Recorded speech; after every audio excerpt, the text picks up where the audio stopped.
प्रांत के माननीय उप मुख्यमंत्री जी ने कुछ एक पर्सनल कमेंट, मुझे लगता है फ्रस्ट्रेशन जो है वो दिमाग पे चढ़ गई है। मेरा जो स्पेसिफिक और साफ और स्पष्ट जो अनुरोध है, माननीय उमर अब्दुल्ला साहब जिन्होंने वाजपेयी सरकार में एक्सटर्नल अफेयर्स मिनिस्टर रहे, मैं उन दोनों स्टूडेंट था, और जो न्यूक्लियर डील पे जो स्पीच उन्होंने पार्लियामेंट में किया, और थ्रू आउट अगर आप उनका कैरियर देखेंगे कहीं भी उन्होंने कहीं दाग अपने आप को लगने नहीं दिया। खैर हमारे पॉलिटिकल हमारा एक इख्तलाफात रहता है, लेकिन बजाते खुद मैं हाउस में भी कहा कि मैं उनका बड़ा एक ताईद और उनका एक हामी हूँ। और एक सवाल मैंने उमर अब्दुल्ला साहब से पूछा, मैंने उप मुख्यमंत्री जी को कुछ कहा नहीं है, मैंने उनके ऊपर पूछा कि आपके एक मंत्री जिन पे डायरेक्टली, अभी मैंने ये नहीं कहा अभी कि आपके एक मंत्री नोएडा में एक होटल बनाने का काम कर रहे हैं। मैंने ये भी नहीं कहा कि पंजाब की एक पार्टी के साथ मिलके नई टेंडरिंग को डिले करके पुराने लेटर ऑफ इंटेंट पे काम करके आज तक 200 करोड़ रुपए का माइनिंग में जो घाटा जो जम्मू कश्मीर की सरकार का हुआ, उसका स्कैंडल का, वो बात करेंगे। मैंने भी वो बात की नहीं है।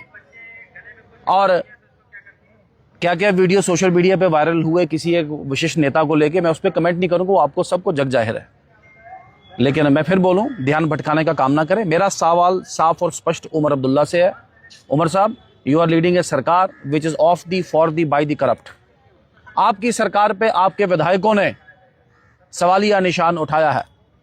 आपका एक बड़ा कद है, बड़ा एक आपका एक औरा, एक अपना इमेज है, ना सिर्फ जम्मू कश्मीर में बल्कि भारत में, बल्कि दुनिया भर में। और मैं भी political affiliations apart, political ideological जो डिफरेंसेस अपार्ट, पर्सनली मैं आपका बड़ा हामिद हूं, बट आपको एक्शन तो लेना होगा। मैं यही कह रहा हूं कि मेरा उमर अब्दुल्ला साहब से डायरेक्ट साफ और स्पष्ट है। मैं परफॉर्मेंस पे कोई चार्ट नहीं करना। मेरे साथ परफॉर्मेंस की भी डिस्कशन करनी हो तो मैं 2 साल 11 महीने पहले भी विधायक रहा हूं, और अभी भी तकरीबन 1.25 साल का मेरा विधायकीय कार्यकाल है। वो मैं चर्चा कर लूंगा, वो कोई ऐसी बात नहीं है। वो मैं अपने लोगों के साथ संवाद करूंगा। कोई डायरेक्टली मुझसे करना चाहे तो वो भी करूंगा मैं, वो कोई ऐसी बात नहीं है कि मैं क्या क्या कर पाया। लेकिन डायरेक्टली साफ और स्पष्ट जो सरकार यहाँ पे रूल कर रही है, इसके ऊपर करप्शन के चार्ज मैंने लगाए या नहीं लगाए, मीडिया बंधुओं ने लगाए कि नहीं लगाए, या एनजीओ ने लगाए कि नहीं लगाए, सरकार के अपने विधायकों ने सरकार के ऊपर करप्शन का चार्ज लगाया है। और सरकार के, मैंने तो नाम लिया नहीं था, सरकार के बहुत ही प्रमुख मंत्री जो उप मुख्यमंत्री जी, इन पे कहा गया। और अब सरकार को तो क्लीन निकलना पड़ेगा। हम अपनी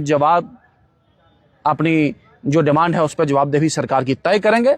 और पूरे प्रांत व्यापी परसों 24 तारीख को सुबह तहसील हेडक्वार्टर के सामने हमारा जो पार्टी का जो विंग है धरना देगा। और सरकार of the for the and by the corrupt सरकार, धोखेबाज सरकार, जिस सरकार ने युवाओं के साथ धोखा किया, 24,000 नौकरियां जिसने बेची, जिसने बाकी नौकरियां फ्रीज करने का काम किया, जिस सरकार ने डेली वेजेस के साथ, रेबरे खेल, रेबरे जंगलात के साथ बहुत बड़ा झूठ, बहुत बड़ा धोखा बोला, उस सरकार को हम एक्सपोज करेंगे और अपनी मांग पे प्रखर और अडिग हैं। आपको जितने पर्सनल रिमार्क करने, मैं किसी भी पर्सनल करूंगा नहीं, और ये पर्सनल रिमार्क करने का मंच भी नहीं है। मेरी किसी की पर्सनल हो तो आपको कैरी भी नहीं करना चाहिए। हम साफ और स्पष्ट हैं, करप्शन पे सरकार साफ उतर के आए। और उमर अब्दुल्ला साहब, फिर तीसरी बार आपके चर्चा में कह रहा हूं, मुझे उनका बड़ा एहतराम है, लेकिन यहाँ पे उनका इमेज को दुनिया उनको देख रही है, जम्मू कश्मीर उनको देख रहा है, हम भी देख रहे हैं। आप कब उठेंगे, आप कब एक्शन करेंगे, आप कब कार्रवाई करेंगे? Let the things be fixed once for all. दूध का दूध, पानी का पानी, दुनिया जानना चाहती है, जनता जानना चाहती है।